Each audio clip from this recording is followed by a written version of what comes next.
hello, hello, hello. And, welcome to a very, very long-awaited, tier list time stream. Yes! Today, we shall be, ranking a whole variety of things, really. We're gonna be ranking, we'll be ranking Type Moon characters. Yes, today we're gonna be ranking, we're going to be ranking the different protagonists. We're going to be ranking different works. And we're also going to be ranking a bunch of the female characters there. Yeah! So yeah, it's been a while since I've done one of these. So I'm really, really excited about, this tier list time stream. So yeah, without further ado, let's begin. Our first tier list here is the Create a Type Moon Protagonist tier list. And so we can see that we've got a whole bunch of the Type Moon protagonists right here, from very well-known works like Fate Stay Night to very little-known works such as Fire Girl. So, without further ado, oh yeah, no, this is girl's work. This is Fire Girl. Whoops. Anyways, without further ado, let's begin. So, we have got a pretty generic tier list ranking right now. B, C, D, E, F, and don't know. So what I'm gonna do is I'm gonna make this a little more fun. I'm gonna make this a little more custom. So, let's see. F will no longer be F, but I will turn it into I wish you. Wait, no, hold on. I was like, go away. Let's make that the go away tier. I will make this E tier the ew tier. D is the, what should D be? The D tier be? It should be, boring. Boring, I guess, would be, cause, would be the best one for now, I think, cause that one would just be like, so, we have the okay part, and then we have B tier, which will be like, okay, you're good, good tier. So we'll make this one good. A tier will be great. And the S tier, the elusive S tier, will be GOAT, greatest of all time. Yeah. So, without further ado, let's take a look at our lineup, shall we? Right, let's go. Okay. First one on our list is Alko Aozaki. Oh no, wait, no, that's, yes, that's Alko Aozaki. So, where should I put her here? I have not played, Mahotsukai no Yoru. I have, not played Mahotsukai no Yoru. But, with all that said, I have seen a couple of scenes from Mahotsukai no Yoru, and she's really cool. Alko Aozaki is really cool. Like, it is a pretty big Chad move to just go running around in jeans and a t-shirt and also be like one of the most powerful people in the entire Nasuverse. She's really cool. I like her a lot. So, you know, even though I mean, the don't know tier is, you know, technically for works that I haven't consumed yet in the Type Moon universe, but I'm willing to make an exception for Alko because she's that cool. I like Alko a lot, so she's definitely going into great tier. Alko is great. She's really there. Next up, we have, who is he? Hold on. Is he from, by any chance, I can't tell whether he's from an anime or not, because that could whittle down who he is, because either he's like the protagonist of one of Nasu's lesser known works, like DDD. I think he might be the protagonist of DDD. Hold on. Let me just double check. DDD protagonist. Hi Dave, thanks for coming along to the stream. Arika Ishizu. Yes, I am right. That's the protagonist of DDD. Right. then that's strictly don't know territory, because DDD is a Type Moon work I'm actually not very familiar with at all. I need to go and read those novels, but for now, I am knowledge-less in that department. I have, I would like to read it, though, because the characters do seem interesting, and I like the very different concept it has from Tsukihime and, of course, the Fate series. But, it's not, it's obviously not the, it's a very obscure Type Moon series, yeah. So, next up, who is kind of one of the protagonists of Fate. I know a lot of people really like him in Hollow Atorexia and stuff, because that's where he has a lot of his main appearance. That's where he has a lot of his main appearance. But how do I put this? I have not played through Hollow Atorexia yet. It's like at the top of my list for Type Moon stuff. But until I play it through, I can't generally make a judgment on him. So there's that. Next up is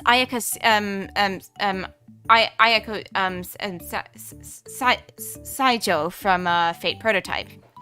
And,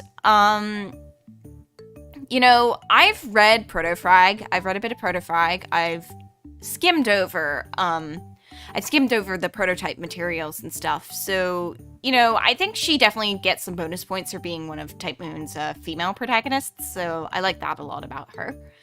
And I think she's a really interesting contrast character to Manika. Manika is a really cool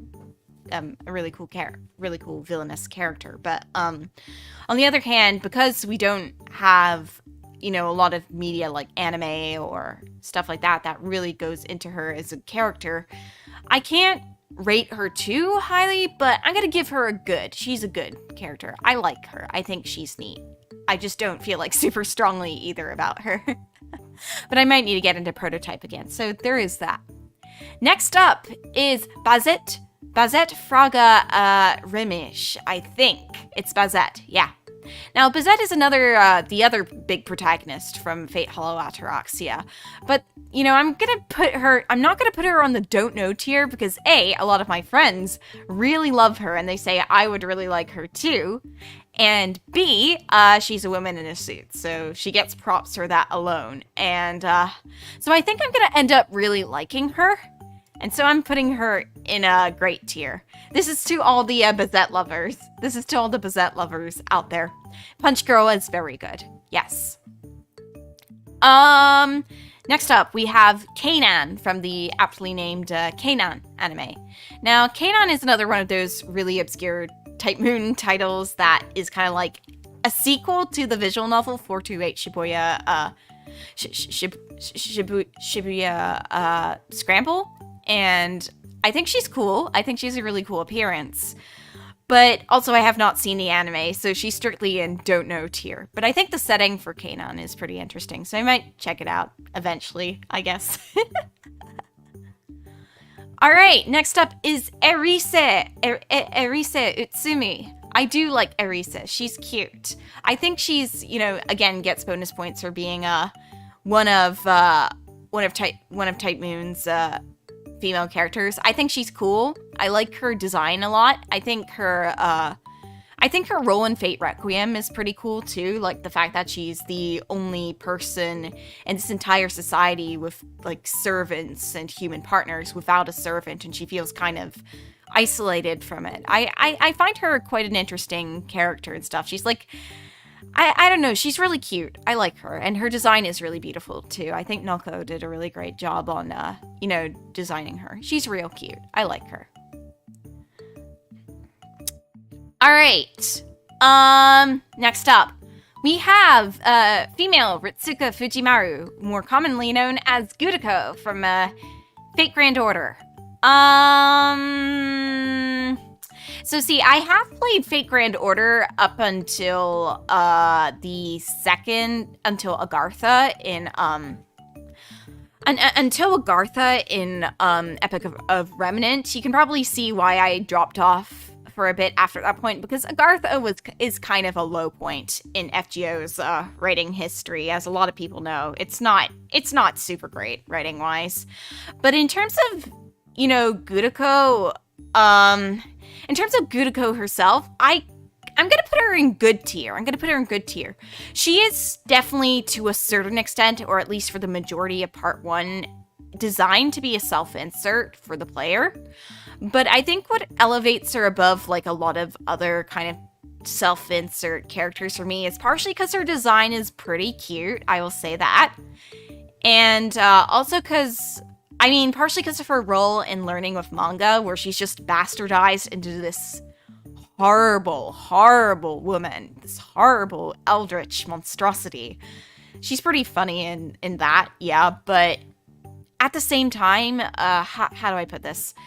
I guess they don't really hint at much towards the character in Gudako, like with Gudako and stuff. They don't really hint at much towards the character in her until, like, later parts of FGO Part 2, like with the Case Files event and with the 6th Lost Belt and stuff, where they do start adding more and more characterization to her, and they start making Gouda a much more unsettling protagonist, which I like, yeah. So, Gouda, for me, she's one I like, and since I play as her, she's definitely one I, like, enjoy playing as, and I think her design's cute. She's fun to, she's fine. She's fine. She's a kind of good tier. She's not anything, like, special to me, but I like her. Yeah. Now, the other one, Gudao, otherwise known as the Ritsuka Fujimaru, most of the animation adaptations uses. Like, Gudao, I'm actually less fond of him, mainly because of, I'm putting him in kind of boring tier, so I'm gonna have to explain why. Even though that he and Gudako have basically the same base personality and stuff, for him, I just see him in, like, a lot of self-insert wish fulfillment situations, both in, like, a lot of the jokey events and in a lot of fan art and stuff. And so I've been kind of, I'll be honest, I've been a little bit cheesed off by him as a character more than I am by Gudako, and it's also because I never really play as him in the game. So, yeah, he just, to me personally, I guess, is just kind of the bland man anime guy character, and so I don't feel super strongly. I don't feel super strongly about Gudao, even though he has the same character as Gudako. I guess it's just kind of my bias towards female MCs. So there's that. Yeah. So next up, I'm assuming that's Gun God from is that Gun God from Notes? I think so. I'm not sure. I'm gonna put him in don't know for now because my knowledge of Notes is quite limited. Like, there are a couple of characters from Notes that I really like, but other than that, I can't really say much about Notes. Yeah, no, I think looking up at the lineup, that is Gun God. So I'm gonna have to put him there for now. I think Notes conceptually is really interesting, but I need to get more into it. It's not a long read, so I think, I'll probably be able to get my opinion on him and other characters in Notes later. Anyways. Wasn't Gudao's recent development making him less bland in the anime? Yeah, no, that's true. I think the anime does give him some added characterization. Like, I remember in the Babylonia adaptation, there was a really cute conversation between him and Ushi Wakamaru, where he was talking about how he learned about her legend and stuff in school and how he really personally looked up to her. I thought that was a really cute added piece of conversation, and I liked also how he was utilized in the Solomon movie as well, from what I've heard. So, I do like that, but I think that's specific to his anime incarnation, but otherwise he really is just kind of serves the same. You know what? I'm gonna probably just raise it up to okay for the anime adaptation version of him alone, but he's still underneath Gudako for me just because of personal preferences. Anyway, yeah, no, this character's name is legitimately, kind of, called Gun God. It's kind of typical Type Moon stuff. You got a lot of characters with weird and funny names. Yeah. All right. Next one we got Hakunan Kishinami. Now, for me personally, hold on. Let me just move her up. Hakunan is a goat. No, actually, no. She's not good enough. She's a great protagonist for me. Goat is for really special characters. Hakunan, I really like. I really like Hakunan. I feel like out of the characters that were originally designed for, to be self-inserts, Hakunan and Hakuno are the superior protagonist insert characters. Yeah, no, he's called Gun God for real. I really wish I was making this up, but I could show you right now. Hold on. Let me show you.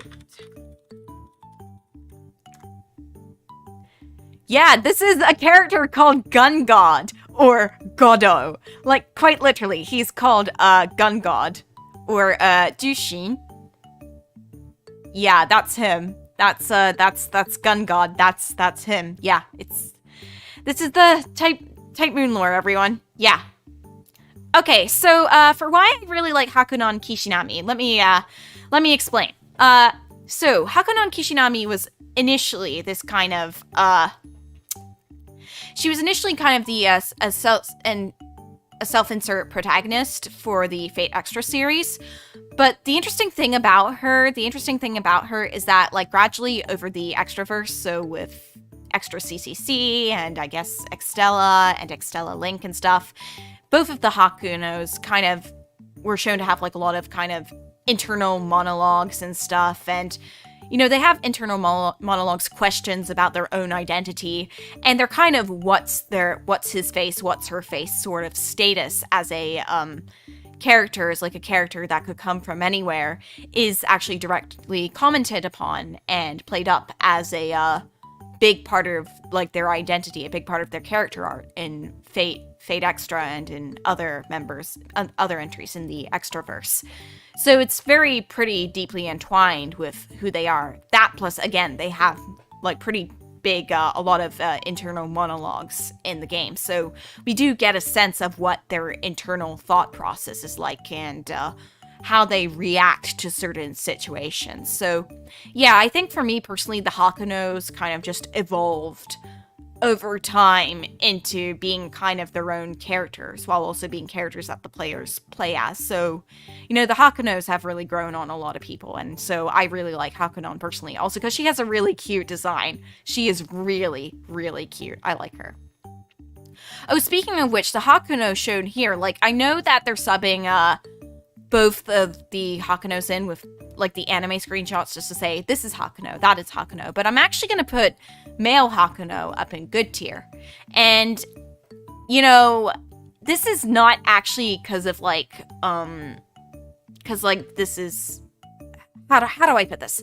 This is Last Encore's Hakuno, who I actually really like because he's an interesting spin on what the Hakunos initially were. Like, he's this, you know, how do I put this? He's a fake of a fake. If the original Hakunan is like just like a random NPC who randomly gained a will to live and then decided to participate in a Holy Grail war, then Last Encore's protagonist Hakuno is basically a copy of her, but also merged with like the souls of over 1,000 dead masters. And so he kind of has this emotional, you know, he has like a very complicated relationship with himself and with his own identity, and he has a you know, he's driven a lot by kind of anger and hatred and stuff, and initially he does this in a very toxic way, but later on in Lost Encore he learns to reframe that anger and use it for a more positive means. Like, he doesn't change who he is fundamentally, but he learns to repurpose that anger for the sake of, you know, encouraging a better future for the people that still remain on the few people that still remain on Earth. So, you know, I like him. I actually like him as an anime original character. He's cool. I do like him. He's not my favorite protagonist in the entire Type Mooniverse, I guess, but he's good. I like him. He's good. He's a good egg. Next up we have the protagonist of Fire Girl. Again, this is another obscure Type Moon work that I haven't really gone into yet, but I like her design. Bunbun did a cute job of designing her, so I'll say that. But afraid that's gonna put her in the don't know territory. Yes, I'm gonna put her there. After that, we've got Prelia. So, yeah, I'm going to say this here. I have not seen Prelia. I do know that Prelia, a lot of people say Prelia gets good by the third season, that sort of stuff. And, you know, I'm not going to disagree there, but at the same time, I feel like Prelia doesn't have the same weight, the same amount of punch that Stay Night's Ilya does. I vastly prefer Stay Night's Ilya to Prisma Ilya's Prelia. But at the same time, so I'm going to put her in the okay territory, because I know she goes through some good character development, good character arcs or something, and later on in the series, but also just, you know, she's just not, how do I put this? She's just not the same as Stay Night Ilya, so she's going to be staying there for now, I'm afraid. This is the protagonist of Fate-type Redline, which is like the serious version of like a Gouda themed Holy Grail War. And I have not read the manga, even though the art is really good, so I'm gonna have to put him here for now. I can't make a comment on Fate-type Redline, but what I have heard about it is that it's really good, especially if you like the Gouda characters and you just like good artwork. Right. Prelia is more lighthearted because magical girls them out. Yeah, that's what I've heard about for the first 2 seasons, but then the first 2-3 arcs, I guess, like everything up till Zwei Hertz, and then from Dry onwards, it becomes kind of its own like mini Fate series, and it starts getting very serious, although it still has lighthearted moments from time to time. Yeah, that's what I've heard about it, but yeah, half of it is pretty lighthearted. Yeah. I'm about to drop a very controversial take, so heads up. We've got Kiritsugu Emiya right here, specifically in his Fate Zero incarnation, and I'm actually gonna put him here. Oh boy, I'm sorry guys, I'm not a huge fan of Kiritsugu and Fate Zero. I'm going to allow me to explain why. So I've seen the entire Fate Zero anime, and I'll be honest, Kiritsugu was just wasn't all that interesting for me. I preferred his characterization in Stay Night. Yeah, like a lot of people really like Kiritsugu. A lot of people say he's the best protagonist in the Type Moon series, partially because they might be Gen Urobuchi fans, partially because they think he's a good example of a pragmatic hero type, that sort of thing. But I personally am, you know, I personally found him kind of a bit boring in Fate Zero. I didn't really like how much the show focused on his man pain a lot. I'll be honest, I found it kind of grating. I found him a lot more tolerable in Fate Stay Night, and a lot more of the Stay Night oriented spin-offs as well, like you know, Emiya Gohan and stuff, because I legitimately did feel for him and his circumstances in his Stay Night incarnation. But in the way he was presented in Fate Zero, I just couldn't really connect with him at all, and just how depressing he was in a character, and I mean this as a bad way. I just don't really care for him. I just find him kind of, he just kind of exists for me in Fate Zero, but he's okay in Fate Stay Night, and that's my stance. That's my stance on Kiritsugu Emiya. I'm sorry to all the Kiritsugu fans out there. I apologize. I'm not a fan of him. Kiritsugu suffers from again Urobuchi problem of this character's most interesting thing is their tragedy that comes with his guy protags characters, and somewhat his girl characters too. You could say that with some of his female characters as well. But yeah, no, he does suffer from like mid 2010s, early 2010s Gen Urobuchi writing issues. From what I've heard, a lot of Urobuchi's later works, like Thunderbolt Fantasy, are a lot more fun and lighthearted in spirit, or a lot more self-indulgent. So I'm glad he's kind of out of that phase now, but I'm not huge on Kiritsugu. I'll say that. Let's see. Next up, we have Madocast Saigyo. I like Monica, actually. I like her because she's just unrepentantly horrible. She's a horrible girl. She's irredeemable. Doesn't have a human sense of morals, but she's also like really beautiful. And she's really beautiful. She's really talented. She's really graceful. She's like this eternal princess and stuff like that. So you kind of, in a weird, sick, twisted way, kind of get some sort of admiration from her. Like, she's this super talented, super beautiful fairy-like girl, but she's also just rotten to her core and doesn't have like a human set of morals. She's a freak, and I like her, basically. I like her. I like Monica.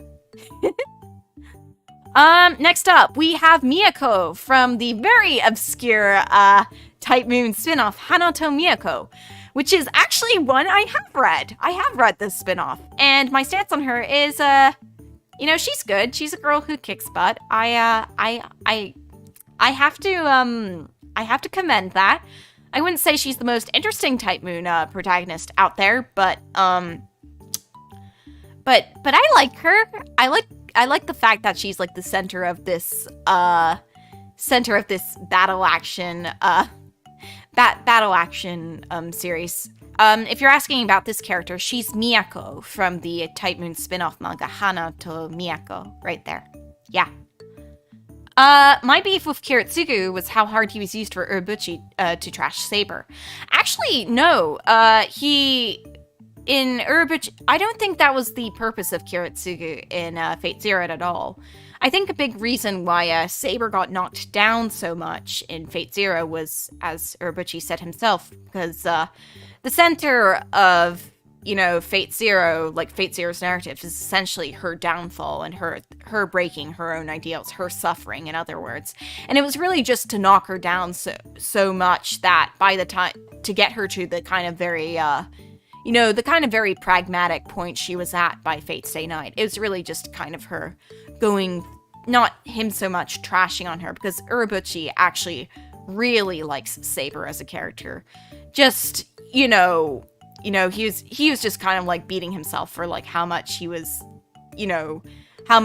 like torturing Saber in Fate Zero and stuff. So there is that. That's not the case. But I do agree though that Saber does get, bashed upon a lot in Fate Zero by a lot of the characters, not just Kiritsugu. I just don't think it was Urobuchi wanting to see her fail and stuff. It was more, I don't know, like, how do I put this? It was more like, I guess, him setting her up for the kind of more positive character building arc that she would have in Fate's Day Night, which would be the continuation of what happened in Fate Zero. Yeah. But I do completely understand the sentiment. Right, next we have Shiki. We have Shiki from Rakyo from Kara no Kyokai. I've only watched the first movie of Kara no Kyokai, so my opinion of Shiki is primarily based on Overlooking View, but from my impression here, I like her a lot. I think she's got a really unique attitude, out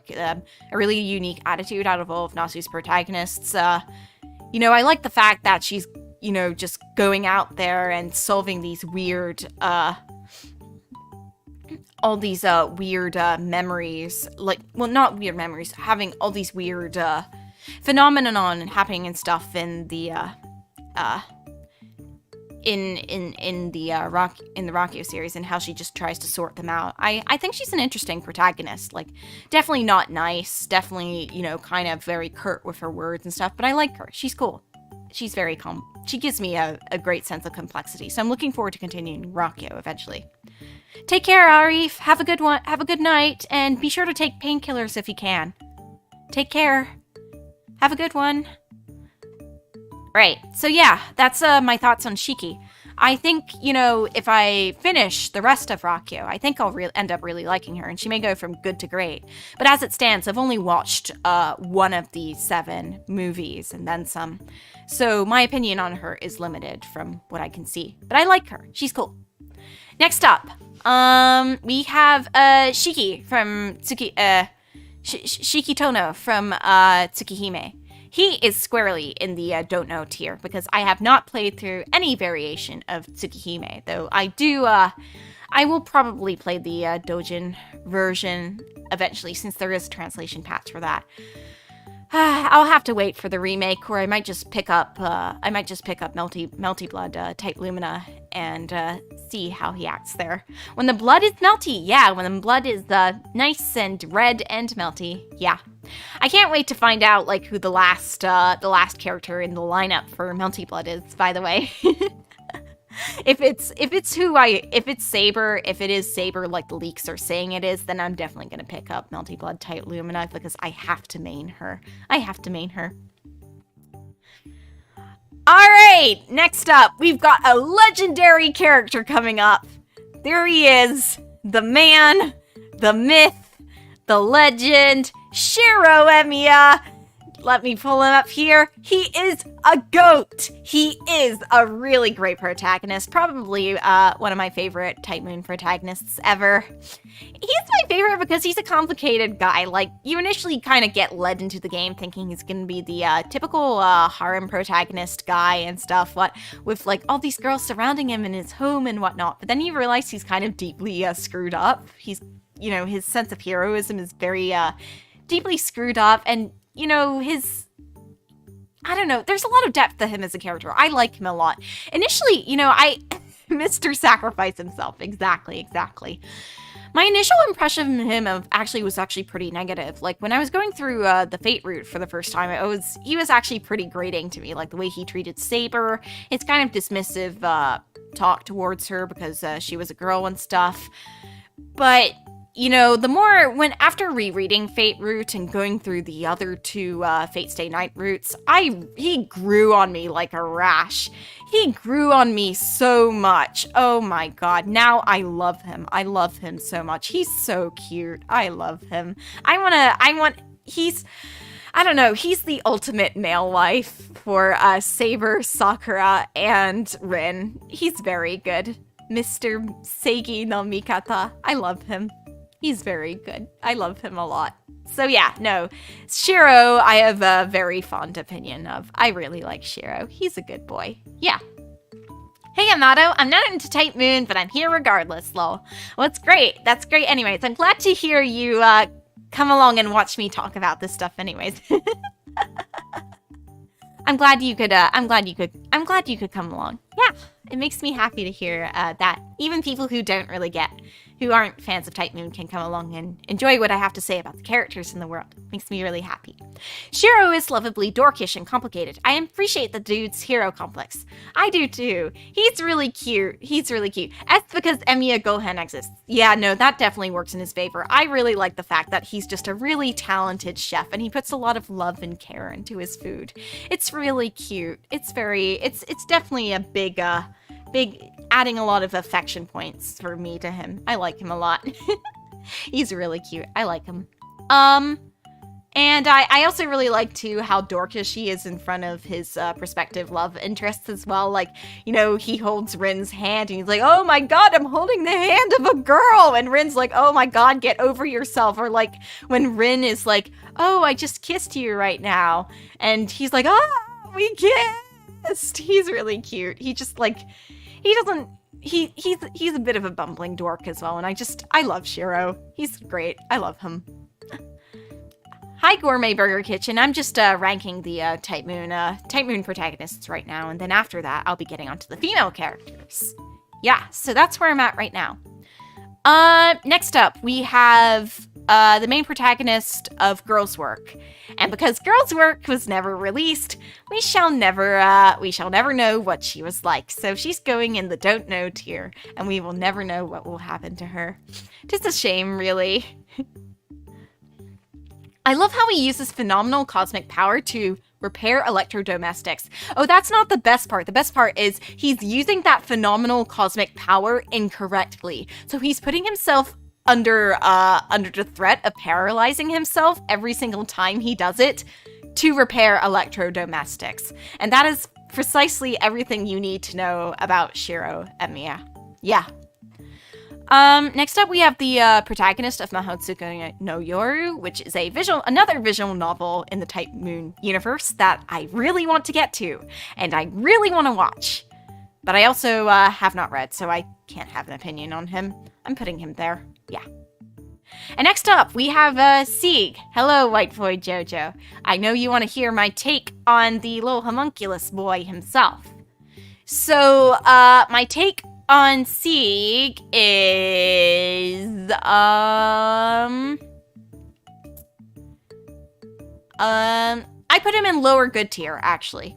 Like, I don't think he's the most exciting. For me personally, I don't think he's the most exciting Type Moon protagonist out there from my perception of him in Fate Apocrypha, which I have watched. But I think that was partially because of the intent with him, that he was meant to be someone who kind of, a homunculus who really was starting from scratch in terms of consciousness, in terms of self-identity, that sort of thing. So there was definitely an intent with him, and I definitely think that its intent was explored better in the FGO Apocrypha event, where he was really built up into a pretty endearing character. His Valentine is really cute. And I think he's just, how do I put this? His design is very cute as well. He does have points for having a really cute design. And I like that about him. I like that he's part dragon. I like that he's a pretty small and weedy boy. I like the fact that, his hair looks all tangled and stuff. I'm not a huge fan of his romance with Jean. I just felt it was a bit rushed there, like a much more rushed version of the dynamic that Saber and Shiro had together, particularly with the last episode stuff. But his simplicity, I think he's cute. I like him. I love the Pinocchio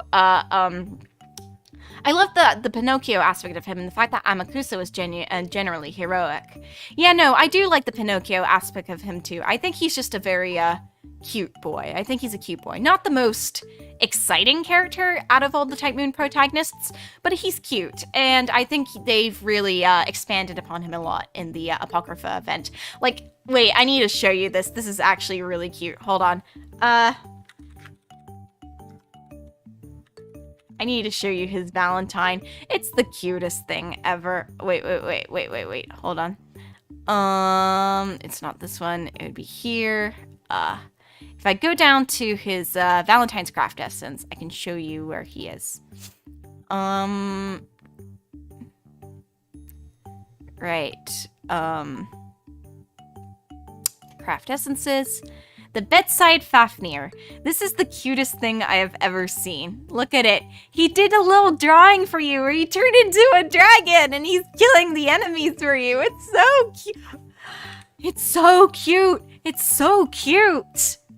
Since he received chocolates, he figured he needed to reciprocate and asked around for advice. Getting a hint from the 7 gods of fortune, he drew a picture to put under a pillow for good luck. It was his first attempt at drawing something, and he struggled a bit, but he did at least finish it. Hopefully this will prevent you from having nightmares. And should I flag events under the nightmare removing category? Look at this! This is so cute! And he's a good artist too! I give him props for that. He's learning to draw. That's so cute! I like that. That's really cute. So props to him for learning to be an artist. I like that. Tabula Rasa character learns more about himself by a history's greatest heroes, worst murderers, some guy who wanted to make golems is a cool narrative.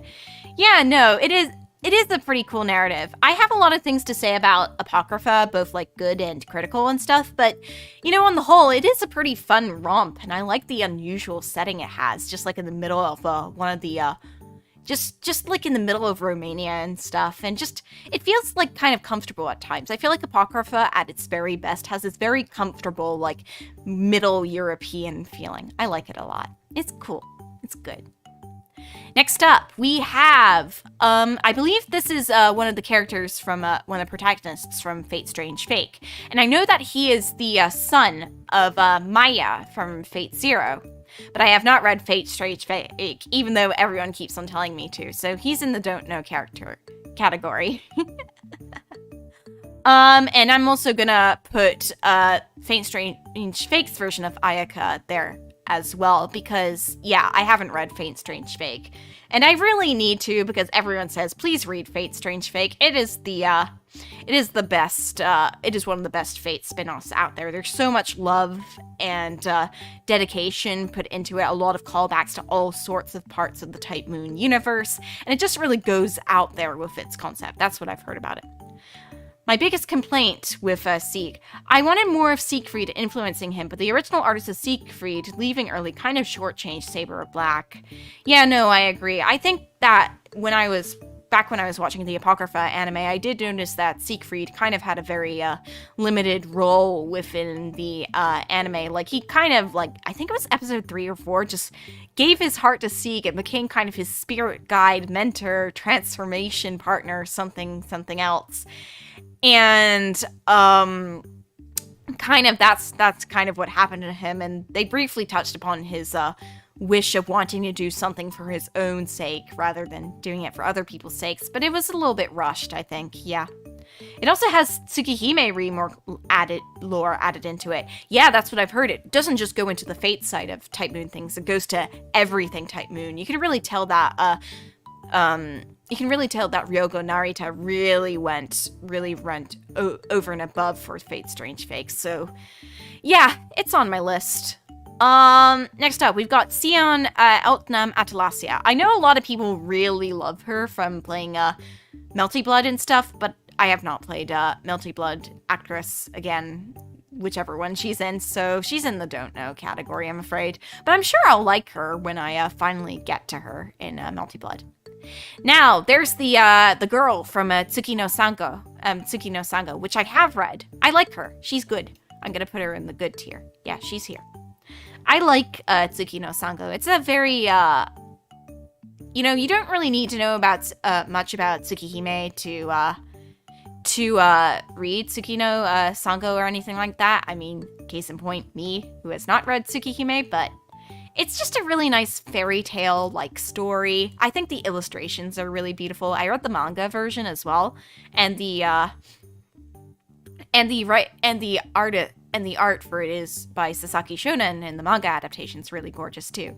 I don't know, it has this nice kind of fairy tale vibe. I like it a lot. I think Tsuki no Sango is good. Definitely read it if you can. It's just got a nice little fairy tale like vibe, and I like the girl a lot because she's just the princess a lot because she's very active and spunky, and I like her. She's fun. I like her, and her curiosity is cute too. Yeah. All right. Next up, is that by any chance Tina Chelk from Fate Strange Fake? I think it is. Yeah, she's like the third protagonist of Fate Strange Fake. Again, because she's in Fate Strange Fake, I can't make a final decision on her, but from what I've heard of her, she's really cute too, and I think bonus props to her for being one of the few Native American characters I've heard about in any Japanese media. I like her a lot. She's cool. But I don't know what she's really like as a character, because again, I haven't seen read Fate Strange Fake, so I guess wow, I really need to read it, huh? So there's that. I believe this is from Takeuchi's Dojin, Valkyria, or something like that. I have not read it in of itself, but so I'm putting it in the don't know category, but I really like her design. It's super cool. It's reminiscent a lot of like some of Miyazaki's work from Nausicaa and stuff, just like the way the outfits are designed. I really like that. I really like that character design. It's cool. She's cool. And then finally, we have the man, the myth, the legend himself, Waver Velvet / Lord El Malloy 2. And he's obviously going into the great tier. Arguably one of Type Moon's very best characters, and one of my favorites too. I have not watched Lord El Malloy Kate's Piles, but I have watched Fate Zero, and he was one of my favorite characters from Fate Zero, his younger self. His relationship with Ryder was really, really well written. I thought their rapport was really strong, easily the strongest master-servant dynamic in the entire story. I liked them both a lot. They were both really good.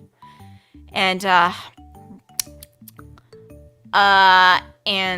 yeah, no, I like Waver a lot. He's definitely one of my favorites. He made me cry.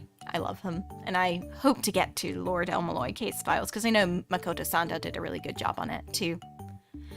I really want to know, what's your opinion on Neko arc? SSS tier, best character in the Type Moon universe. There is no one better than Neko arc. No one will ever supersede Neko arc. She is the best character in the Type Moon universe. Yeah, she's the best. So yeah, no, this is my Type Moon protagonist tier list. Yeah.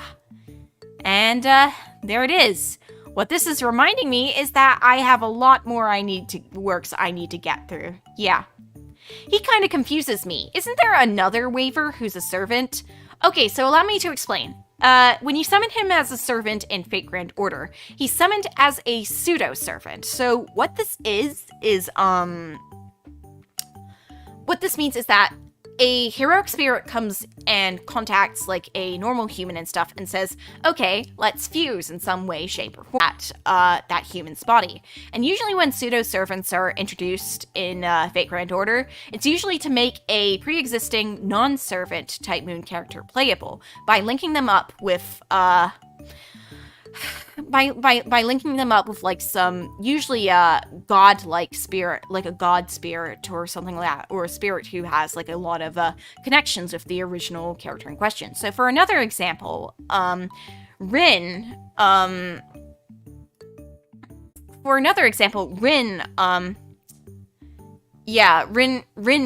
you know, became a pseudo-servant with became a pseudo-servant of Ishtar because in CCC, it's briefly mentioned that the extra version of Rin, you know, had behaviors like collecting jewels and stuff and wanting money that reminded Gilgamesh of Ishtar. And so that little throwaway line was later taken to justify why Ishtar was, you know, Rin was Ishtar's host. Yeah. But in the case of, he's Zhuge Liang because Zhuge Liang was a grand strategist, and a very famous and grand strategist in the record of the Three Kingdoms. And likewise, what is it? Lord Elmaloy positioned himself as Iskandar's strategist and stuff when they had in their relationship with each other. And so yeah, that's Zhuge Liang basically took the attitude when fusing together of, I'm going to basically give you my powers, but otherwise you're taking control of the body and you're guiding the reins. So it's basically you, but with my powers. And then Zhuge Liang just kind of left. And you can kind of see that somewhat similarly with other, you can kind of see that similarly with other characters in Fate Grand Order 2, like Jinako and her relationship with Ganesha, or Rhaenys with Sima-Yi. Even though Rhaenys and Sima-Yi have a slightly more close bond than Zhuge Liang and Lord Elmaloy / Waver. Yeah. That's a very clever way of integrating non-combatants, or at least weaker combatants. Actually, some non-combatants in the Fateverse manifest their abilities in other ways. Like, there are several writers who can be summoned as servants, such as Hans Christian Andersen or Shakespeare, and their way of, of engaging in combat is like in the form of their works doing the fighting for them, like the works they left a legacy with doing the works for them, or in the case of something like Antonio Salieri, like the rumors surrounding him and his rivalry with Mozart and stuff, and Mozart's death, corrupting his saintcraft, in essence, his core as a servant, and turning him into into this beast and stuff who has a whole identity crisis, that sort of thing. Oh, Mado, that reminds me. The true Ishtar is in Strange Fate, Unfiltered. Yeah, I know, and that's another reason why I really want to read it. Yeah, it's a good way of showing how pseudo servants can kind of affect the way a god, goddess, or even just another servant can just, how do I put this, affect the way a servant, a god or goddess behaves when they're summoned in, like, the body of another person, which I find is pretty interesting. Yeah, I really like the pseudo. I know pseudo servants are kind of controversial in the Type Moon fandom, but I personally really like them because they're, like, really weird body sharing exercises in different shapes and forms, and it just makes me sad that the fandom hasn't really explored more of, like, the weird body sharing aspects and the hyper specific body sharing circumstances a lot. Yeah, so next up, yeah. Next up on the list, we have the next tier list, which is create a Type Moon female characters list. Actually, I might not do this one. This one is too long, but all you do need to know is this. There you go. This is the objectively correct opinion. I'm not going to interrogate the others. This is the correct one. This is the only opinion you need to hear. Saber is SS tier. She is the best girl. She is best girl, period. Wait, I forgot one more. Here you go. Yeah, here. Nero also deserves SS tier. I love her. She is my wife. Nero. So yeah, that's all you need to know about my tier list. That's it. Saber with freckles, supreme tier. She would be SSS tier, but they don't have my Saber, do they? So yeah, there we are. Objective opinion time. But seriously though, let's get to the actual tier list we're going to. The Type Moon Works tier, right here. Now we're gonna talk about my feelings on these works in general. Yay! And so, like last time, I'm gonna name these tiers as well. So right here we got let's rename this from S to fave, all-time fave, I guess. All-time fave. There we go. Yes, all-time fave. Then we've got great, great. Then we got good. Wait, not goof. Good. Then we've got, hold on. We've got, okay. Then we've got, I'll put this tier. Then I'll make this one, and I'm gonna say bad. And they're gonna be like, heinous. Heinous right there. All right, take care for work. Take care at work, Jojo. I really appreciate it. I really appreciate it. Take care. Take care. Have a good one. Have a good one. And then, you know what? I'm gonna actually add an extra tier. So I'm gonna add a row above this one and make this one purple. And this one is, wait, that one's purple now. This one is, I'm gonna make this one pink. And I'm gonna call this one IDK. But I think I might like it. Which is a very specific tier, because I know that there are Type Moon works that I have not consumed yet? Yeah, but I know I will like. Thank you, Bahamutisa. Thank you. Thank you. And I look forward to the stream on Friday, too. Take care now. Bye-bye. All right. So, without further ado, let us begin. First of all, we have All Around Type Moon. I have actually partially read this. This is basically just like it's like a comedy manga. It's like a comedy manga that partially inspired Carnival Phantasm. I really love the artist Bisuke. He's really talented. And one of my favorite Type Moon chapters of all time, like manga chapters of all time, is in it. It's like this one where Nero comes into Ahnenerbe, and she gets help from like the other Type Moon protagonists to head back into the extraverse and stuff, and it has really cute Hakunan moments, like between female Hakunan and Nero. So I like it. It's good. I need to read more of it though, and I think my appreciation for it will increase even more as I watch more, as I read more of this, as I read more of Type Moon works in general. Next up, we have notes. Notes is there we go. Yeah. So Notes is really old. That's what I know. Notes is really old. We're talking about like over 20 years old. It is old. And, you know, I liked a lot of the concepts from it. I might have read a little bit about Type Venus or Vivi and Gun God, but my full knowledge of it is very vague, so I'm going to put it on don't know tier, but I'll get to it eventually, I guess. I don't think it'll be a long read. Next up is Kanan. Yeah, I mentioned this before, but this is the one where I haven't watched it, but I think I'll really like it a lot.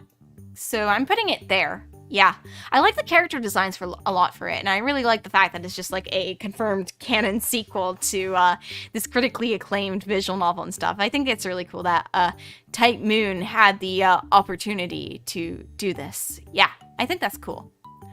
Next up, Carnival Phantasm. Yeah, Carnival Phantasm is going into good tier. I like it. Yeah, this is also going to good tier. The problem with me in Carnival Phantasm is, because I haven't played Tsukihime yet, I only understand like half of the jokes that are inside of it, but I think I'll appreciate it even more. I might even get up to great tier if I play Tsukihime. But for right now, it's going to good tier because the Type Moon jokes are generally very well done and very funny, which I like. And I also really like the opening. The opening is legendary. The opening is iconic. You cannot talk about Carnival Phantasm without talking about the incredible opening. Kanan is pretty gay, which is a plus. Kanan's powers kind of make no sense. So basically just like Fate Extra. Yeah, I guess I need to see it then, because Fate Extra is exceedingly gay and very wacky and also very sincere. So yeah, no, if you like Kanan, then you might like Fate Extra as well, if that sort of stuff appeals to you. Although Fate Extra kind of has a more sci-fi vibe, and it definitely gets more like kind of cheesecake. It gets a little more fan servicey in parts, but I love it. I really love it. Next up, I think this is like the whole clock tower investigation thing. I've not read it yet, so it's going into the don't know tier. Yeah. Yeah. And you know what? I'm gonna put the same here too for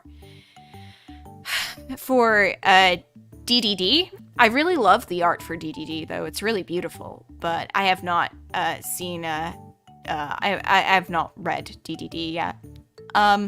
Will expand your definition of synesthesia to ludicrous levels. There is, what I'm gathering right there is that, the Lord Elmloy, case files. I need to put this. I think I'll like these a lot because I really like it when, Type Moon goes into, like, you know, these series that have, like, very, interconnected, how do I put this up? Those interconnections between it and other Type Moon properties. And the Lord Elmaloy case files and its sequels do that a lot with the original Fate series and its ilk. Yeah. So, yeah, I'm looking forward to the... I hope that I can, I hope that I can get into the Lord Elmaloy case files eventually. Yeah. Next up, we have Emiya Gohan, and that's straight up going into all-time fave. That is so cute. I love Emiya Gohan. The manga is adorable. You just get to see your favorite Stay Night characters vibing and having fun in their own kind of, you know, cute ways, like wearing cute costumes, making good food, that sort of thing. So if you really like stuff like Fate Hollow Atorexia and... It's like Fate Hollow Atorexia, but with a big focus on food and stuff, and I really like that. And also the ONA by UFO Table is adorable too. I love the opening, I love the ending. It's so cute, and Ta is one of my favorite Fate artists of all time. I really love their work. It's so good. From what I heard from Lord Elmaloy, it's basically magic detective, which is something I want, and something Phoenix, like cool magic stuff, I guess, and really just interacting with a bunch of fun and familiar faces in the Type Mooniverse. I like it. Yeah. Emiya Gohan, the only canon Type Moon. Absolutely correct. Correct. Next up is Fate Apocrypha. For me, Fate Apocrypha is a good old okay. Like, Fate Apocrypha does some stuff does raise some interesting stuff, and it can be really fun and cool at parts. There's some parts in the anime that I really wish that other Type Moon anime would take notes of, like episode 22 is the one that keeps in mind. Like, I think about that character animation between Atalante and Jean and Achilles. Like, there's just like the really subtle character animation between them, and I'm just utterly in awe that that's in the Fate series. Like, I want to see more of that, like, very subtle character animation. It's so gorgeous. And, you know, I'm really glad that episode 22 is the way it is. It's so beautiful. I love it. I was, like, constantly in awe watching it. Off a little bit more than it could chew as a story, and it introduced way too many characters in way too short a time, and didn't give, like, enough time to develop all of them equally. So, yeah, Fate Apocrypha is one that I think is worth, like, a watch, but is also just not, like... It's also just not, like, super in terms of, like, compared to some of the other, Type Moon stuff. Next up we have, Capsule Servant.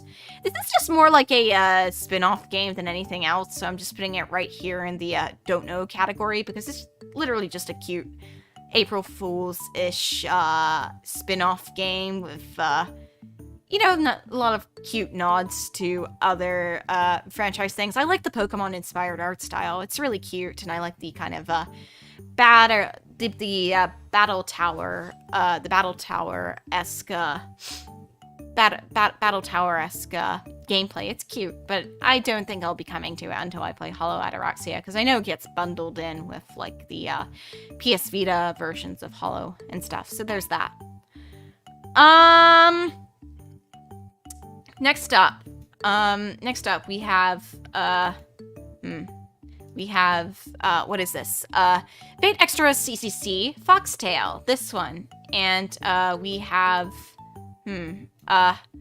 Fate Extra CCC Foxtail. And that one I think is gonna be in the, I don't know, but I think I might like it tier, because what I know about Foxtail, you know, it elaborates on stuff that the original Fate Extra CCC would, the original Fate Extra CCC could not elaborate in time, which I like, and it has a very different plotline.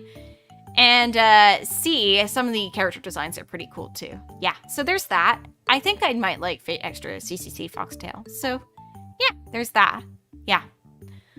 And speaking of Fate Extra CCC, yeah, that's in the I don't know, but I think I might like it. I have, not, played, I've not played Fate Extra CCC, obviously, but I feel like once the fan localization, the fan translation comes out, I have a feeling it will rocket straight up to either great or all-time fave, because it's basically Fate, from what I know, it's basically Fate Extra, but better, and it has, like, a really good storyline, and it delves into the cast of Fate Extra a lot more. So that's what I've heard about Fate Extra CCC. It's really, a lot of people have sung a lot of its praises in spite of, like, its very, you know, high-intensity content. So there is that. And also, I personally really enjoyed the CCC event in FGO. It was one of my all-time faves. So I have a feeling that I'll also really, really love the original game, too. So there's that. Oh, we got a controversial one coming up. So in the Type Moon fandom, there's this, you know, you might have heard of a anime called Fate Extra Last Encore. And a lot of people say that it's not great. It's arguably one of the worst Fate anime. But I'm here to say that it's good. You are wrong.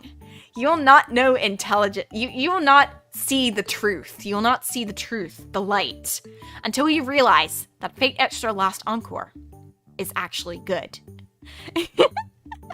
Just seeing the translation on YouTube, I love what I've seen from CCC. Excited for the fan translation to finish.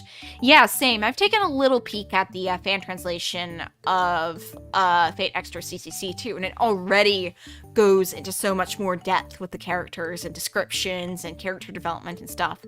So, yeah, no, I definitely think that Fate Extra CCC will rocket up to being one of my all-time faves once I get to play the translation and stuff. Hey, it's the anime Mado likes. Yeah, no, Fate Extra Lost Encore is an anime I will die on. I will die on the hill of liking Lost Encore. I think it's a lot better than a lot of Type Moon fans make it out to be. I do understand, like, that it's not perfect. I agree that it's not perfect, but it's also just wildly experimental, and it's very much, to me personally, it's very much like a passion project Nasu worked on, because, you know, Nasu's really fond of the Extraverse. It's been his baby for, like, 10 years. It's, like, his favorite, it's his favorite, I don't know, Fate spin-off to work on, I think, and it's why he continues doing stuff for it, and so I think, like, he has a, you know, Fate Extra Last Encore is just kind of like, it's this very, you know, sad yet optimistic story, just set like in this kind of post-apocalyptic version of the Fate Extra timeline, and I really like how, like, the Hakuno and Nero relationship is treated, both with the male Hakuno that we see on the cover, and also the Hakunon that we know about with Nero.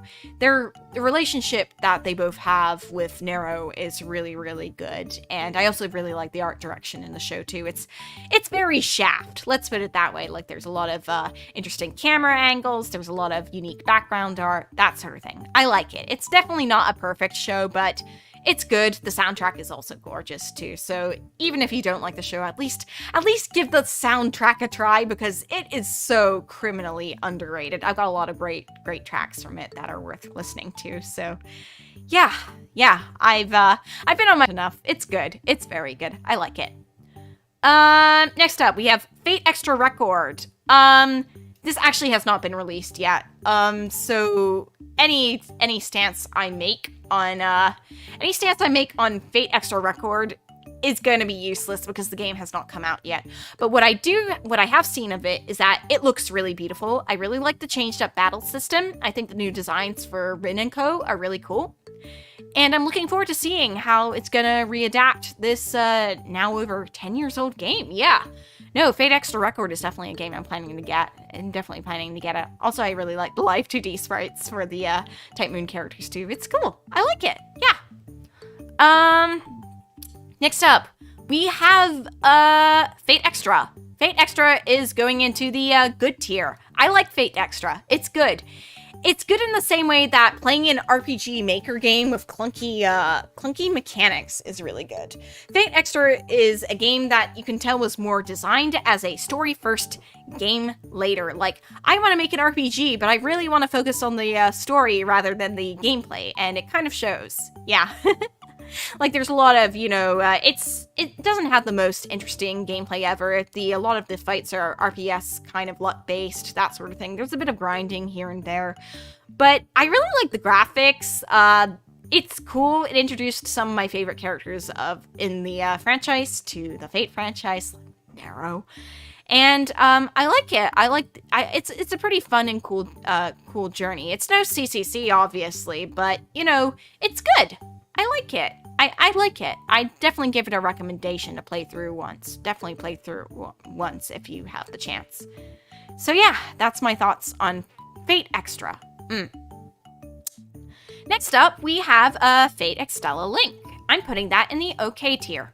I actually did buy this game, mainly because I wanted to support Type Moon with their future game releases.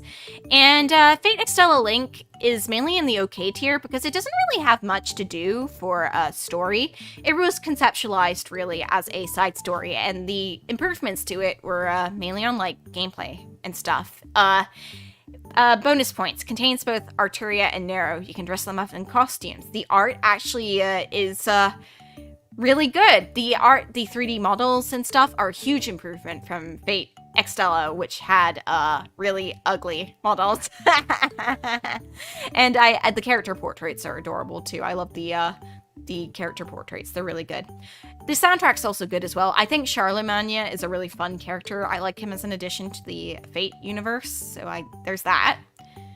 But I think it's better to just watch a playthrough of it and stuff, since it's really just more meant to be a kind of, dare I say, a tech demo for, like, updates for the hypothetical Extella sequel. There's that. It's really just meant to have improved gameplay and just, like, play with your favorite servants. It looks like a Muso game. That is because it is. It is a Muso game. It is a very good Muso game. The gameplay is really fun, and it's really improved a lot from the button mashy stuff of, Extella, base Extella, but Yeah, no, it is a Muso game all the same. It's good.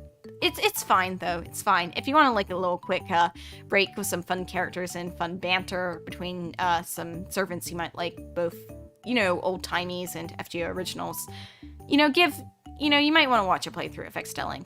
Again, the soundtrack's good too. Yeah. Next up, we have Base Extella. Another controversial one. This game is actually, you know, a lot of people are really divided on this game. Some people are like, oh, this is so fan servicey. This is not very good and stuff. But I'm actually going to put this in a lower good tier. And so, please, allow me to explain myself. So, I know that Fate Extella is not the best written of the Type Moon series. That is fair, but to say it's badly written is not true either. I think the romance aspects of it are actually very well written, and I like the dynamic Hakuno has, which with each of their main servants. Like, I like the very cute and warm relationship they have with Nero. I like the kind of more like girl boss, male wife sort of relationship they have with Tom. No. Hold on. I like the relationships between the servants. I think Altera is a very good and sweet character. She's a really good introductory character there. I think the plot is quite simple and a little bit on the cheesy side, but you know, sometimes, you know, in the midst of a lot of despairing stuff, a lot of the kind of sad stuff you can often encounter in Type Moon stuff. Sometimes you just need like a fun kind of cheerful pick-me-up. And for me personally, Fate Extella is just that. It's very cheerful. It's very cute. I think a lot of the interactions between Hakuno and their main servants are just really cute and fun in general. And I guess on a personal note, just very personally, the game has a lot of Nero stuff. It is a lot of Nero content. She's like your servant, your main servant for like 2 of the game's 4 routes. So, yeah, it's a lot of food for me, and I, as a personal, you know, Nero wifer, Nero appreciator, I do like the fact that, you know, it's just really cute. It's just really cute, like the little interactions Nero has together with Hakunan, and I like that. I like the fact, one of my favorite things from Extella actually is a scene where Nero and Hakunan are together, and they're, you know, talking about like going on a, it's really cute. It's just really cute. It's just, how do I put this? It's just, if you want something comforting, if you want something gentle, like something gentle, and you don't mind, you like Nero stuff, you like Nero love, if you really like Nero, then you'll probably like this game too, because there's going to be a lot of that for you. It's a very fun and gentle experience, and I like just hanging out with Nero in the room and, you know, getting and doing romantic things with her, like sharing a bath with her and talking about how much we love each other, or like how much Hakunan and Nero and them talking about how much they love each other, or them talking about the different Roman cuisine they had with each other, or playing a game of what was it? Ludum Duodecim Scriptorum. That was a really cute scene, and I really like the little cultural details that they, you know, Nasu clearly did his research with Nero, and, you know, what kind of games she would have played, what kind of food she would have eaten or served, that sort of thing. It's real cute. I like it. It's just like, it's the comfort food Fate entry for me. So I will say that. I really liked Liz in Extella. Since then, she's been one of my favorites. Liz is really cute. Yeah. I think she's best in CCC. That's what I've heard. Best in CCC. But, you know, she's kind of like a fun, dare I say it, Nanami-esque character in Extella. Like, she's trying to be evil, but failing miserably. I find that kind of cute, yeah. Narrow date simulator. That's basically how I'll summarize it. So if you like that concept, definitely do that too. Although, like, if you like Altera as well, it might be worth it as well, yeah. Alright, next up, we have Fate Grand Order. This one is going into, hold on. This one's going into good tier as well. But mainly for, how do I put this? Fate Grand Order to me is less a gacha game with, you know, good story elements, and more like a visual novel with gacha elements. And yeah, I think, how do I put this? You know, I think I completely acknowledge that the gacha is the pits. Like, you don't if you're going into FGO, you're going in knowing that the gacha is the pits, that you have to auto grind for materials for your servants, and it's a bit tedious, that sort of thing.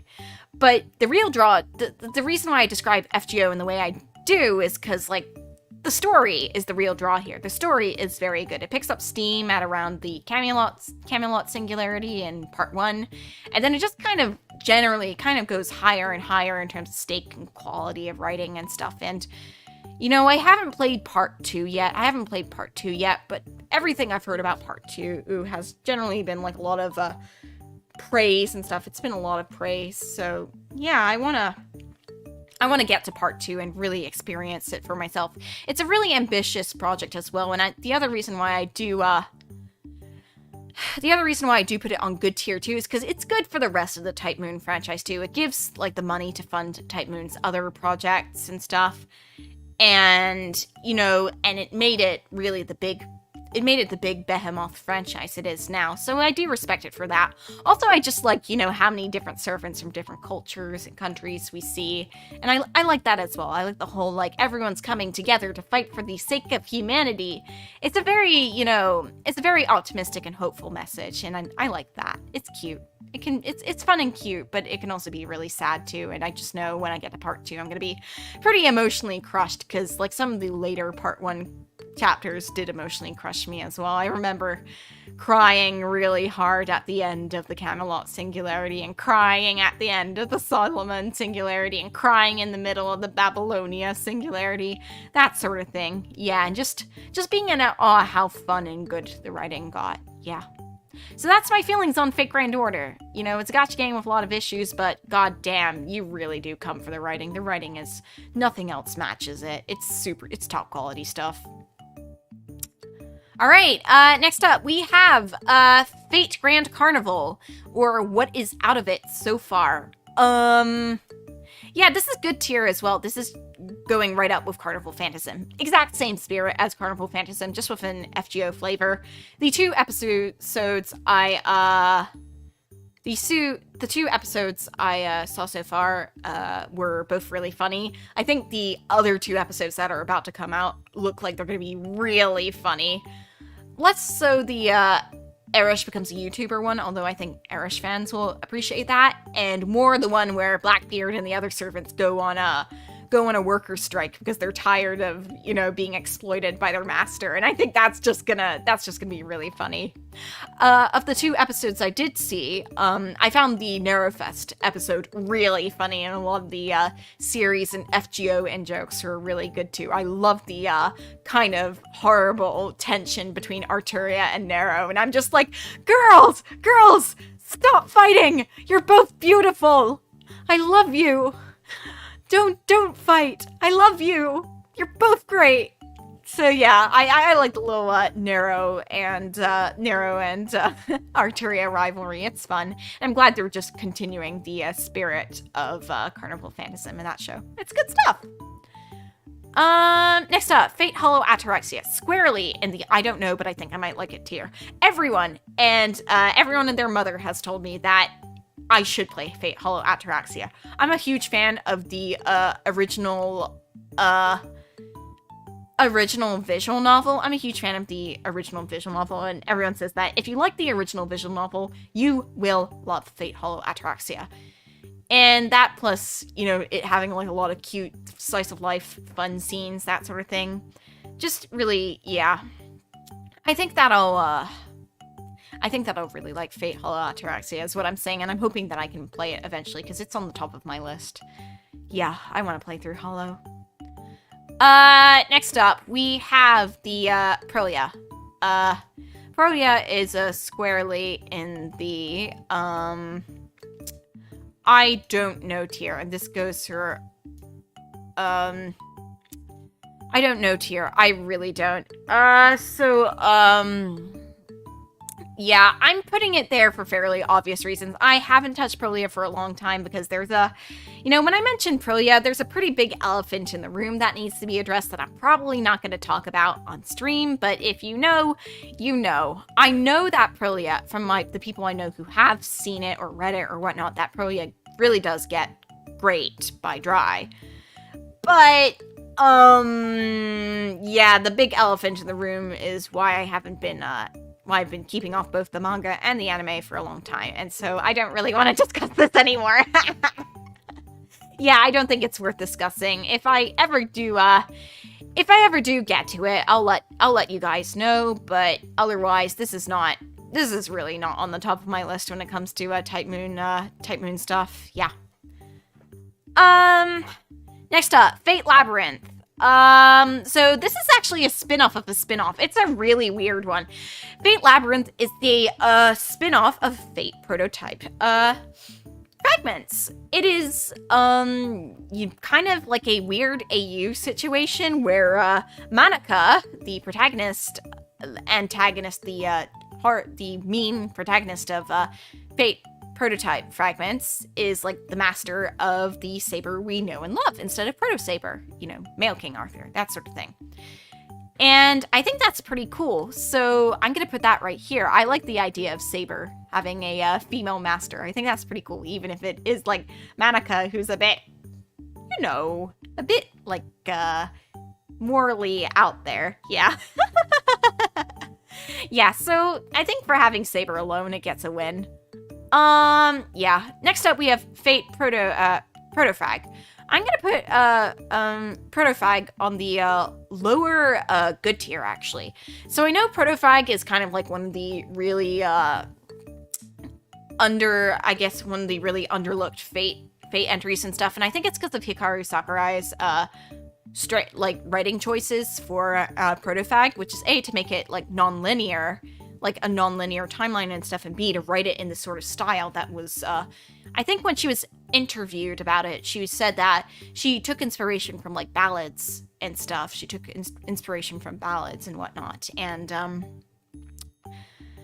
yeah, you know, I'm putting it up here partially because I like Sakurai as a writer, but also because, how do I put this? It's a, interesting, like, I just find it experimentally interesting. I like it because it's experimental, it's weird, and Sakurai is willing to get weird with her Fate works, and I like that. I like that a lot. Like, it's strange. It's strange in a good way, and I like the fact that she's just willing to kind of push, norms to the side and just do what she wants, really. Just did what she wants with Protofrag, and I respect that energy, so that's why it's putting it up here. Also, Nakahara's illustrations are really beautiful too, so I respect that as well. I respect that energy. Likewise, Prototype is in the I don't know, but I think I might like it tier. Now, Prototype's interesting because it only really got one like anime OVA by Studio Lerche and a set of like materials that described its concept, characters, etc.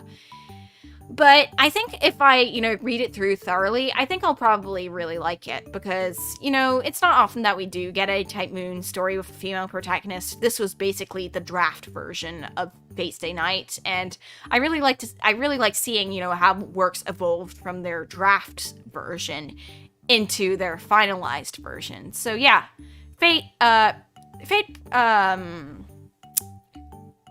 Prototype is something I think I'll probably like once I get to it. Yeah. Next up, we have Fate Requiem. Fate Requiem is on the I think it's on good tier for me as well. I think it's got a it's only starting out, really. I think it's got about 3 volumes in as a light novel. And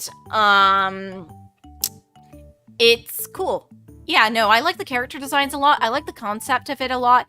Meteor Hoshizora is willing to also get very weird with his Fate concepts. I like the fact that Eriset Utsumi's servant is literally the Voyager probe. That is, you know, pretty out there and stuff, but it also makes sense contextually.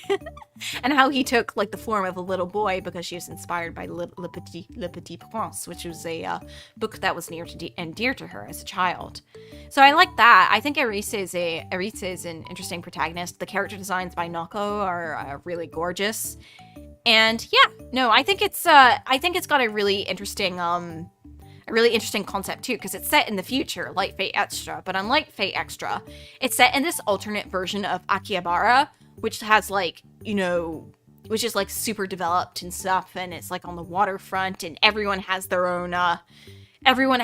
own servant that they are partners with, and there are like discussions about like, you know, how much do servants constitute, you know, as humans in this society where humans and servants live together normally and stuff like that. I find it quite interesting conceptually, but I need to read more into it to get my full feelings on it. But from what I've read of the first chapter, I remember really liking it. Yeah. Next up, Himuro no Tenshi. Fate, Himuro no Tenshi. This is, how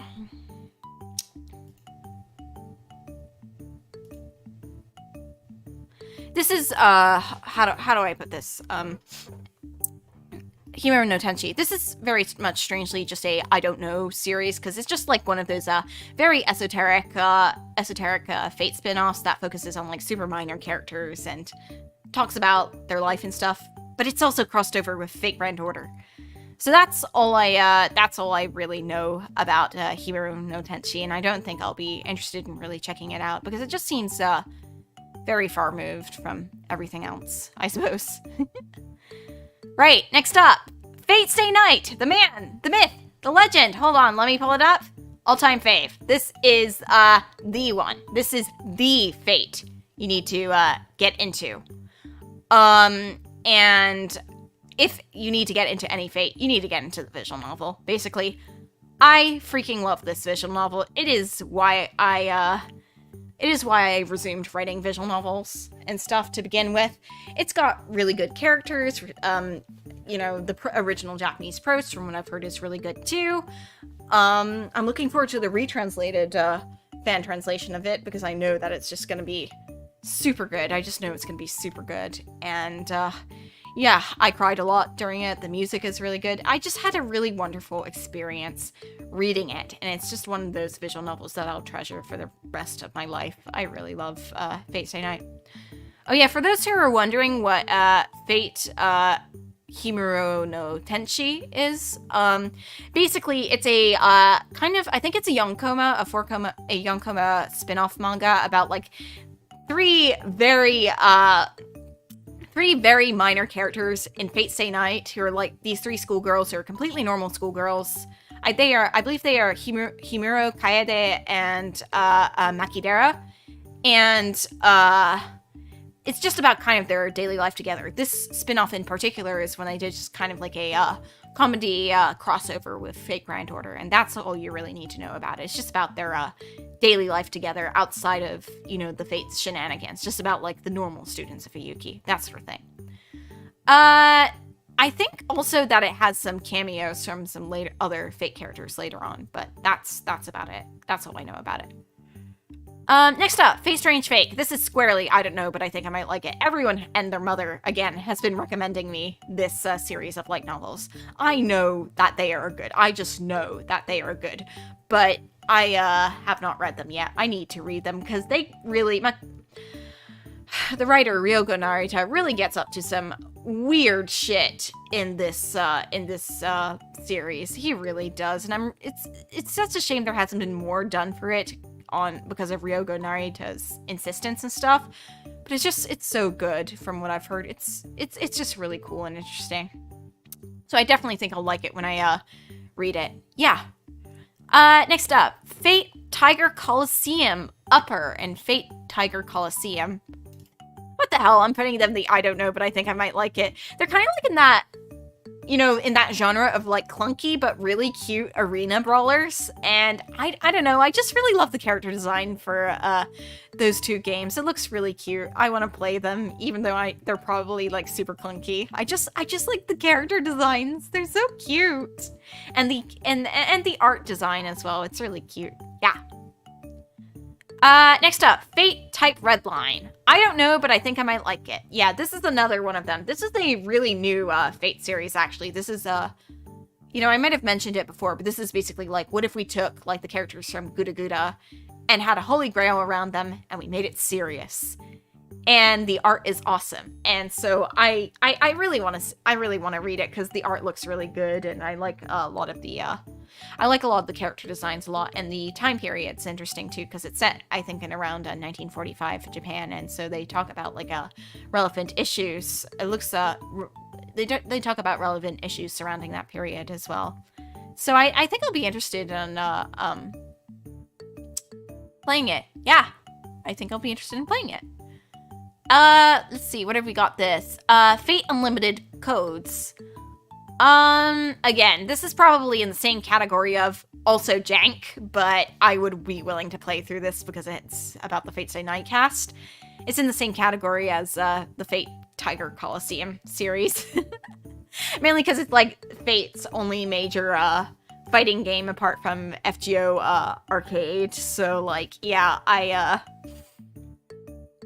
do wanna play through it, even if it is jank. I can use my terrible fighting game skills as Saber and just bash her sword around, I guess. I wonder if there is an emulator of it or something. I might want to check that out. Anyways, enough muttering. Onwards. Fate Zero! Yeah, what should I say about Fate Zero?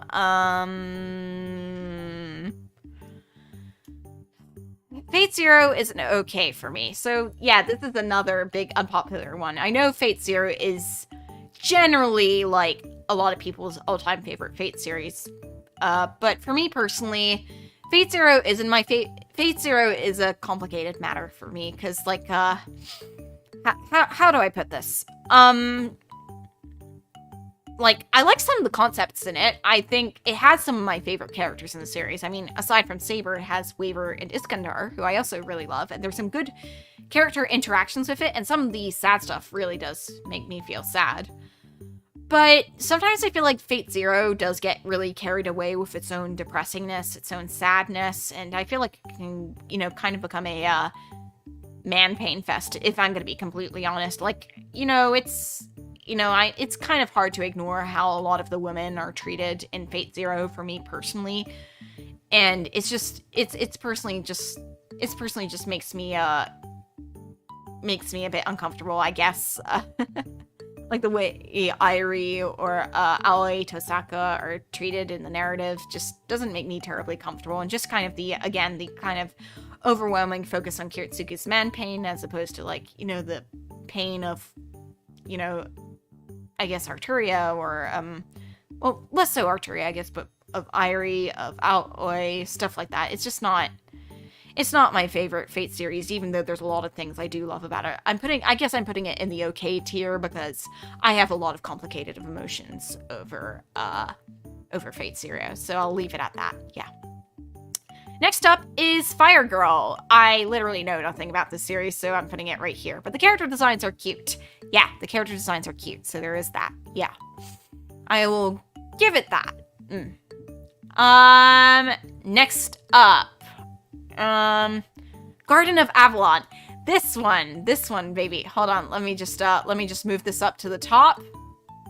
This is an all-time fave. Garden of Avalon. If you haven't read it yet, please read what English translations you can find online. This is, I dare say, one of my favorite Type Moon works, period. It's literally just about, like, the Type Moon version of the Arthurian mythos and stuff, and what went down on there and it's from the different perspectives of all the different Knights of the Round Table, which I really like, and it's narrated by Merlin, and it talks about, like, Arturia's life growing up and becoming king and stuff.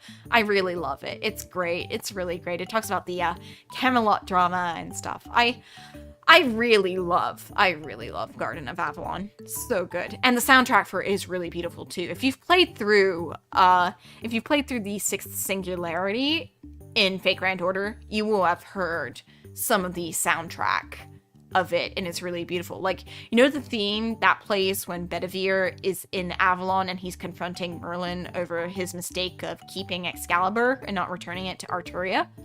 The soundtrack that plays at the garden is from Garden of Avalon, and it's so beautiful. It makes me teary every single time.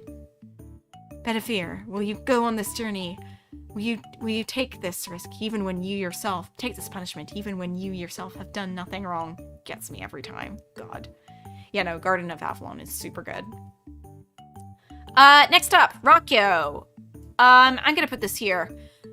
For now, Rakyo is going in good. I like Rakyo a lot. The first episode, Overlooking View, while definitely, like, rough around the edges, I like the setting a lot. I think Shiki is a really great character. I like her relationship with Nikia. It's really cute. And I hope to get more into it because it feels very different from Nasu's other works. You can tell that Nasu was really inspired by writers and stuff like Kikuchi Hideyuki and his works like Vampire Hunter D, just with like this kind of like midnight urban horror, urban fantasy stories. So yeah, no, I like it and I'm hoping to get more into it. Yeah, it's cool. I like it. Girls' Work, which was never elaborated on again, which is sad.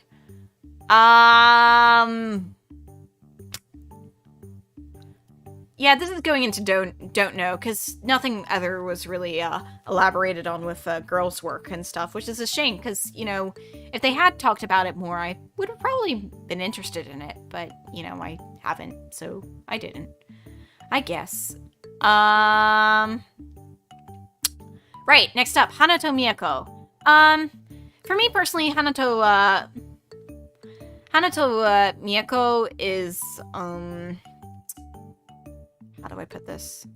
It's an okay series. It's not great. It's a, I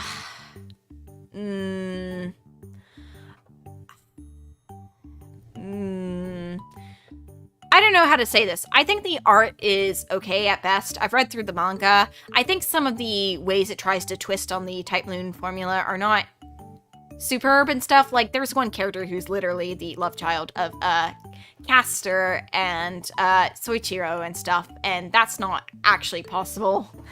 So there's a little bit of suspension of disbelief, but there are some cute character designs in it. I like the fact that it's kind of a I like the fact that there's a kind of battle action thing going on with it. Yeah, but at the same time, the plot's not super memorable. It's really not the best Type Moon work by a long shot, but I think it's, you know, an interesting piece of work in its own right. So I think, you know, just, you know, it's worth a read, like, I think once, just to see, like, you know, how strange it is as a Type Moon work, really. It's definitely an earlier Type Moon fan work, that's for certain. Next up, Kagetsu Toya. I'll put that right here. I don't know what I'm getting into with Kagetsu Toya because my feelings on Kagetsu Toya will probably be predominated by how I feel about Tsukihime. But from what I've heard from my friends who have played through Tsukihime and Kagetsu Toya, they said that the highs of Kagetsu Toya are really high, but the lows of Kagetsu Toya are really quite low. So, and it also has a really confusing flowchart map as well. So there is that, yeah. So, yeah, I guess my big feeling on Kagetsu Toya is, big old, I don't know, I guess. Koha Ace. I don't really follow, Kenichi's work super strongly, but I think it's kind of cute, yeah, but, I think it's kind of cute, so I'll probably get into it. It's really just kind of a huge meta gag series about the you know, about the Type Moon franchise as a whole.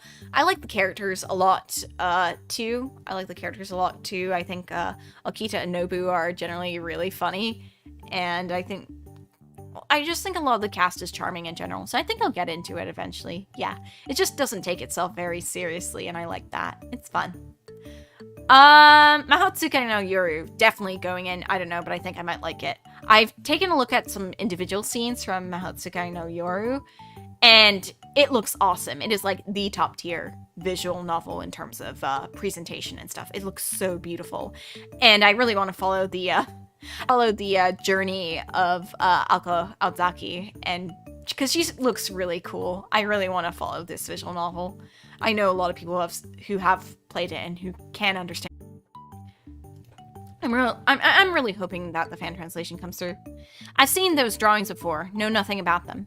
Yeah, that's just kind of the stylistic, that's just Keikinichi's stylistic way of drawing chibis and stuff. He does a lot of kind of like gag manga stuff for Type Moon, so if you've seen them around, you know, it's probably just because he decided to do like Guda Guda commentary, stuff like that. He's mainly the guy writing a lot of the Guda Guda events, which, generally speaking, don't tend to take themselves super seriously. But they focus a lot on, like, the characters from Japanese culture and stuff. So they're an interesting bunch. Melty Blood, actress again. I think this is it. Yeah, the manga adaptation even. Wow. Okay, we're now getting into the whole Melty Blood thing, so I'm just gonna put this all in the whole don't know I think, you know, from what I've heard about Sion, I will probably like her in real life a lot, I guess. Melty Blood Type Lumina looks utterly gorgeous, and I'm glad that it's being released into English, because I wanna play it. Yeah, I wanna play it, I guess, and see another Type Moon game get localized into English, like, officially. Yeah, I wanna do that. Yeah. But that's really all I can say on it, because I haven't really touched anything Tsukihime. So yeah, my Tsukihime stuff is gonna probably be pretty barren until I get to, like, yeah, that's all. Mado's fighting game competition arc. Yeah, we're gonna go through that character arc very soon, I hope. What's this one? I think this is like the Royal Road Sachin joke thing. I have seen this, actually. I've seen parts of this. This is okay. This is literally just a giant silly April Fool's joke made by Type Moon, just joking about the fact that these characters never got their own roots or kind of sidelined and stuff in Type Moon works and stuff. And so it's really just played for stupid laughs, so that's why I'm putting it up here. But if you want to like a good laugh or two about Type Moon meta, it's definitely, you know, worth a watch through too. I think Commune Coutinho has done a like subbed playthrough of the game on his YouTube channel, and so yeah, no, I think if you just want a little laugh about some older Type Moon jokes and stuff, it's worth a little check out. Be like the cool kids and get into Melty without playing Tsukihime. But I'm a visual novel nerd. I've already read Fate Stay Night and might as well play Tsukihime and understand what's going on in Melty Blood or whatever with all the different characters. Yeah. Alright, Take Moon.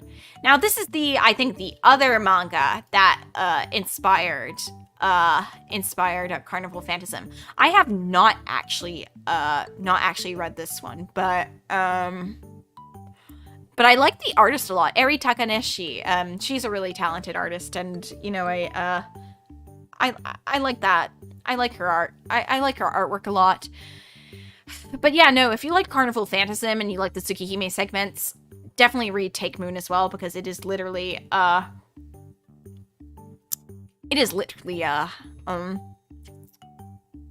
it's literally the adapted from that. So there's that. Yeah. I do think I'd enjoy it once I get to it. Next up, Tsuki no Sango. I'm gonna put this up in good tier. I like this. I mentioned it before when I was talking about the princess in Tsuki no Sango, but I thought she was really cute. I liked her personality. I like the kind of ethereal fairy tale quality. The story had. So yeah, no, Tsuki no Sango is good. I like it. Sorry, I can't get over the melty bathroom memes. I know they're old. No, it's okay. No, I know about the melty bathroom memes. They're pretty funny. I understand. You know, I actually am considering, in retrospect, playing melty and just getting, you know, Type Lumina, because, they're not releasing the Tsukihime remake in English anytime soon. So, you know, might as well get what is being released in English officially and support Type Moon, I guess. So yeah, no, I might get my hands on it if the roster is what I'm hoping it's gonna be. Oh god. The next one. This one's just going straight in. For those who don't know, there's no Tsukihime anime. I'm not going to talk about this one. There is no Tsukihime anime. None. None. Absolutely none. What's up next? Tsukihime manga adaptation. Don't know.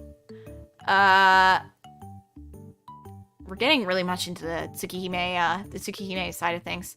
Tsukihime manga adaptation. Actually, I hear that the Tsukihime manga adaptation should be put up here because A, the art is really good. B, I've heard it's just a really good visual novel adaptation in general. And, C, well,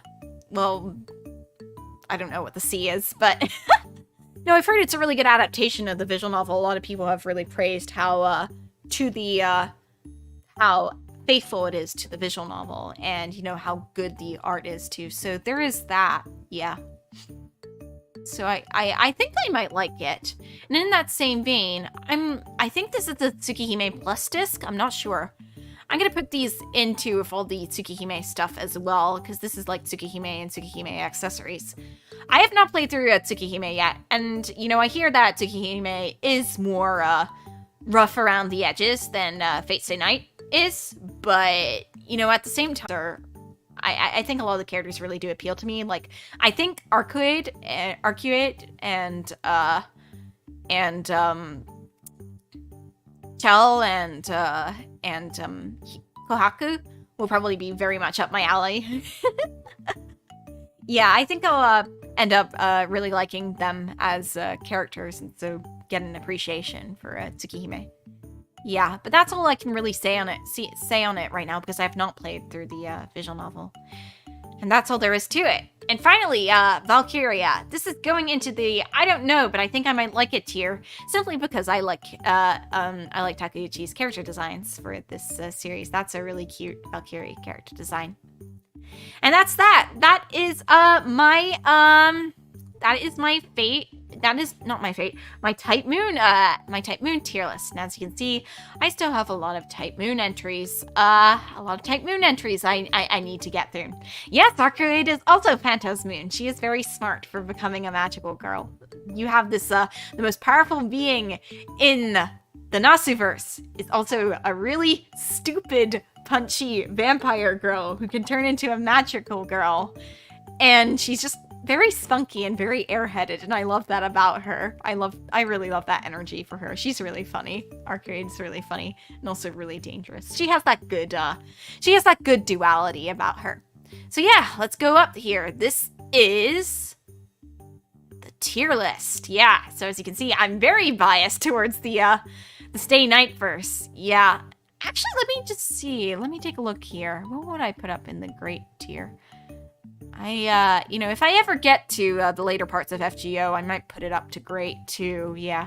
And I might also do the same for CCC once I get around to playing the localization, I think.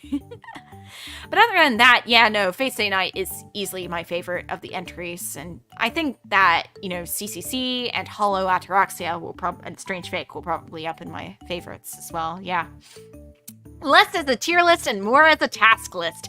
Absolutely, yeah, no. Getting into Type Moon is just like getting into this whole, it's like getting into a huge fandom within side fandoms. Like, you know, I heard a comment earlier in the stream that, like, you know, getting into Type Moon is like, you know, you're seeing fan fiction of existing properties getting turned into, like, official properties. And that is actually true. Like, I mentioned that Fate Labyrinth was sort of this, but actually Prelia is the best example of this, because Prelia is kind of a fan fiction of, like, a one-off concept I think Takeuchi made about, like, Ilya living life as a normal student in Homurahara and stuff.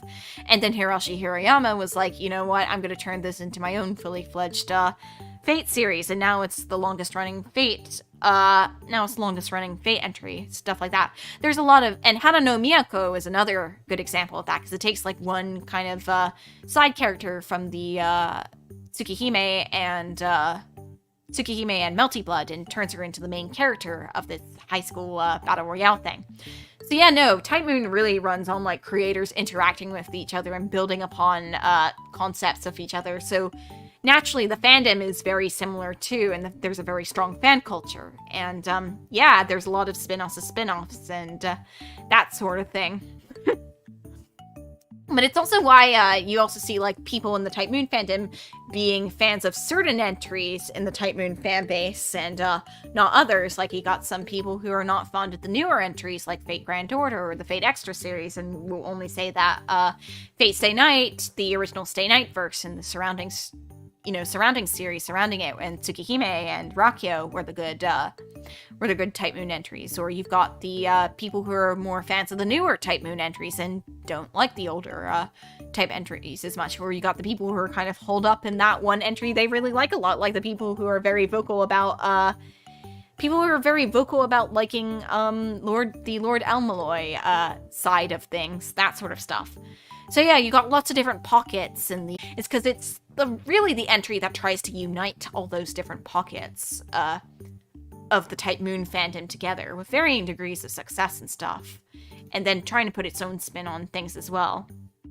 It seems like a series made by fans, like Transformers. That's exactly what it is. Like, when the original creators of Type Moon, like we're talking about Takeuchi and Nasu here, they openly talk about their favorite, like, franchises, their favorite movies, their favorite video games, in interviews and stuff, and, they explicitly and often talk about, like, what inspires them, what makes them happy and stuff, what makes them want to create further as creators, and,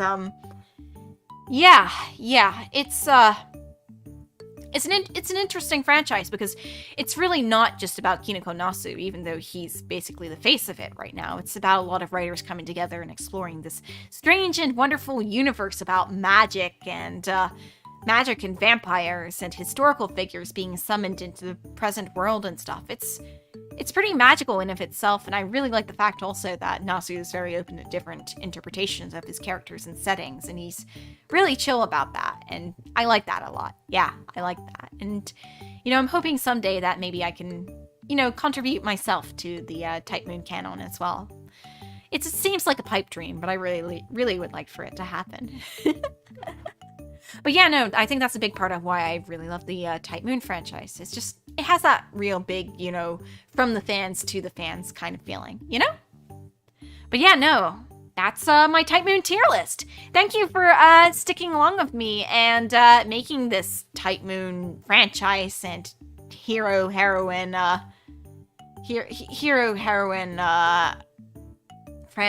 tier list. I'm really glad I could make that with all you guys, and you could, watch me discuss them and stuff, even when you guys aren't interested in Fate. It makes me really happy. Thank you so much. It's so interesting just how much whiplash there is between them. There's human drama, tragedy, morality, and also giant magic lasers, giant robot swords.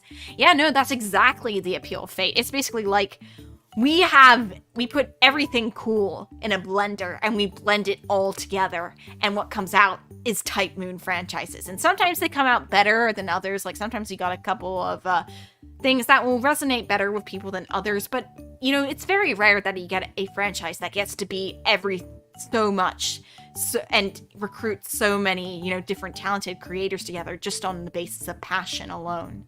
And I really like that about it. It's just it's a series made by passionate creators who were once passionate fans for passionate fans, and that's what I really love about it.